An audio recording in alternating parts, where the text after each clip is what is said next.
Welcome to Jayatissa Athaudahetti YouTube channel. Prepositions in detail. In the past lessons, you learned the use of preposition on with nouns and adjectives. And today, we are going to learn some verbs that are used with the preposition on. Study these verbs carefully and understand the usage. හොඳයි. ඉතින් on කියන නිපාත පදය නාමපද සහ නාම විශේෂණ පද සමග යෙදෙන ආකාරය තමයි අපි පසුගිය පාඩම් වලින් ඉගෙන ගත්තේ. මේ පාඩමේදී මම ඔබට උගන්වන්නට යන්නේ on කියන නිපාත පදය ක්‍රියාපද සමග යෙදෙන ආකාරය පිළිබඳව. මේ ක්‍රියාපද සැලකිලිමත්ව අධ්‍යයනය කර ඒවා යොදා ඇති ආකාරය හොඳින් අවබෝධ කරගන්න. In the past lessons, you learnt the use of the preposition on with nouns and adjectives. And today we are going to learn some verbs that are used with the preposition on. Study these verbs carefully and understand the usage. Sit on something. බලමු. sit කියන ක්‍රියාපදයේ සමග අපි on යොදා ගන්නවා. යමක් මත ඉඳ ගන්නවා කියද්දි. යමක් මත ඉඳ ගන්නවා කියන්නේ sit කියන ක්‍රියාපදයේ සමග on යොදා ගන්නවා. sit on something. එහෙනම් බලමු අපි දැන් උදාහරණ වාක්‍යයක්. My mother came into the room and sat on my bed. My mother came into the room and sat on my bed. මගේ මව කාමරයට with මගේ ඇඳ උඩ හිඳගත්තාය. එතකොට sit එකේ අතීතය sat. ඒකයි මම අතීත ස්වරූපය අරගත්තේ. My mother came into the room and sat on my bed. මගේ මව කාමරයට with මගේ ඇඳ උඩ හිඳගත්තාය. My mother came into the room and sat on my bed. Let's take down another example. අපි තවත් උදාහරණයක් ගමු. Why are you sitting on the fence without taking a decision? Why are you sitting on the fence without taking a decision? තීරණයක් නොගෙන ඔබ වැට උඩ ඉන්නේ ඇයි? Why are you sitting on the fence without taking a decision? තීරණයක් නොගෙන ඔබ වැට උඩ ඉන්නේ ඇයි? දැන් මෙතන මේ sitting on the fence කියන්නේ දෙපැත්තටම නැතුව මධ්‍යස්තව හෝ දෙගිඩියාවෙන් ඉන්නවා කියන අදහස දෙන සාම්ප්‍රදායික යෙදුමක්. ඇත්තටම නැතුව වැටක් උඩ ඉන්නවා කියන එක නෙමෙයි. අපි කියන්නේ දැන් තීරණයක් ගන්න බැරුව දෙපැත්තටම නැතුව ඉන්නවා අපි කියන නිකන් වැට උඩ ඉන්නේ කියලා. ඒ වගේ. හොඳයි.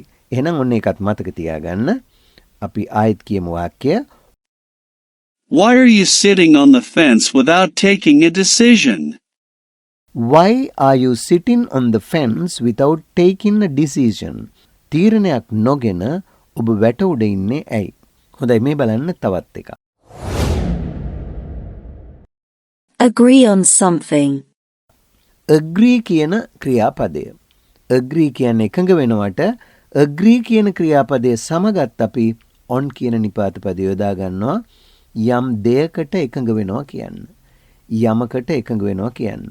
agree on something. agree on something.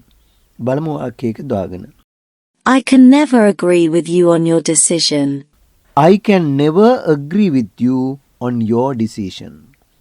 මට කවදාවත් ඔබගේ තීරණය ගැන ඔබ සමග එකඟ විය නොහැක. I can never agree with you on your decision. මට කවදාවත් ඔබගේ තීරණය ගැන ඔබ සමග එකඟ විය නොහැක. I can never agree with you on your decision. මේ බලන්න තවත් උදාහරණයක්. They wholeheartedly agreed on this matter. They wholeheartedly agreed on this matter. මේ කරුණ සම්බන්ධයෙන් ඔවුන් සිය හදවතින්ම එකඟ වුණා. They wholeheartedly agreed on this matter. මේ කරුණ සම්බන්ධයෙන් ඔවුන් සිය හදවතින්ම එකඟ වූහ. They wholeheartedly agreed on this matter. Base on something. හොඳයි. ඒ වගේම base කියන ක්‍රියාපදයේ සමගත් අපි නිතර on කියන නිපාත පදය යොදා ගන්නවා යම් දෙයක් මත පදනම් වෙනවා කියන්නේ. based on something. Based on something කියන්නේ යම් දෙයක් මත පදනම් වෙනවා කියන්න. බලමු. This film is based on a true story. This film is based on a true story. මෙම චිත්‍රපටය පදනම් වී ඇත්තේ සත්‍ය කතාවකි. මෙම චිත්‍රපටයට පදනම් වී ඇත්තේ සත්‍ය කතාවකි. This film is based on a true story. This film is based on a true story. මේ බලන්න තවත් වාක්‍යයක්.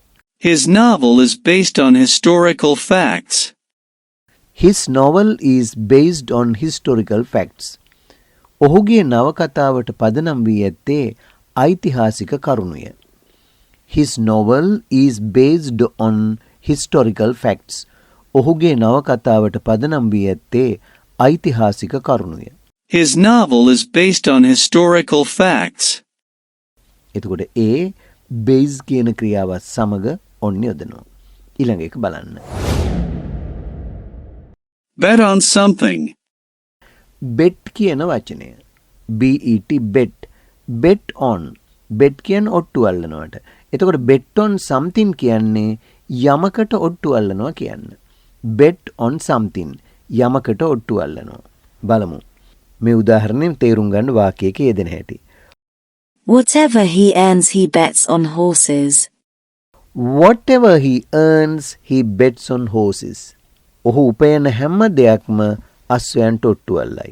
Whatever he earns, he bets on horses. ඔහු උපයන හැම දෙයක්ම අශ්වයන්ට ඔට්ටු අල්ලයි. ඔහු හම්බ කරන සියල්ලම අර අශ්වයන්ට ඔට්ටු දාලා රේස් දාන්න යනවා.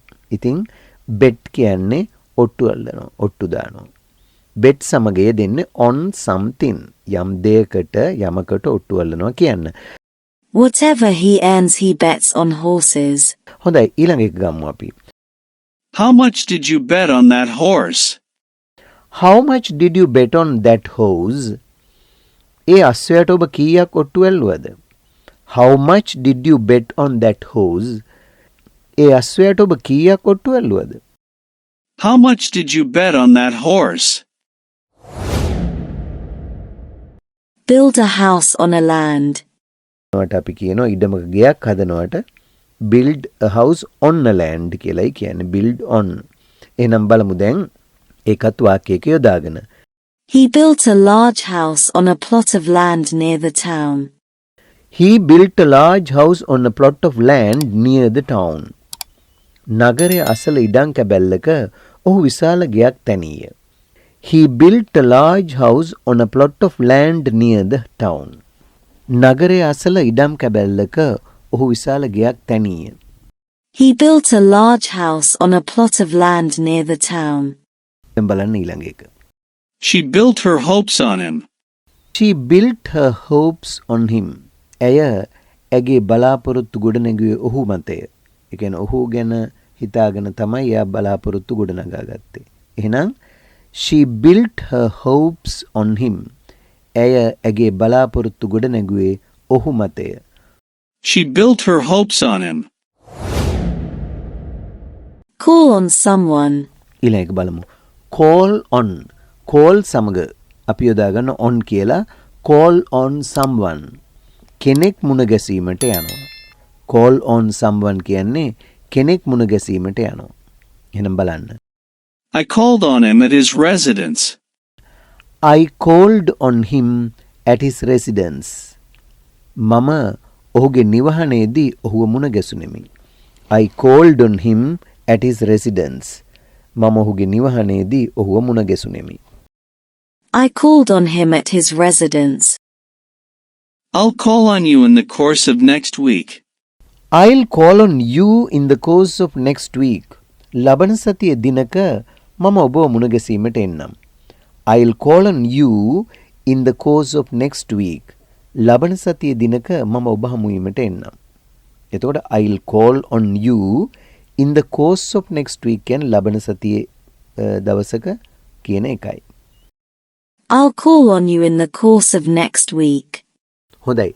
ඉතින් එහෙමනම් ඔන්න අද දවසේ අපි ඉගෙන ගත්තේ on කියන නිපාත පදය යෙදෙන ක්‍රියාපද කීපයක්. මේ සෑම ක්‍රියාපදයකටම පසුව අපි on කියන නිපාත පදයක් තිදීමට වග බලා ගත යුතුයි. Make sure that you use on after all these verbs that we learned today. If you like this video, don't forget to like, share and subscribe. Thanks for watching.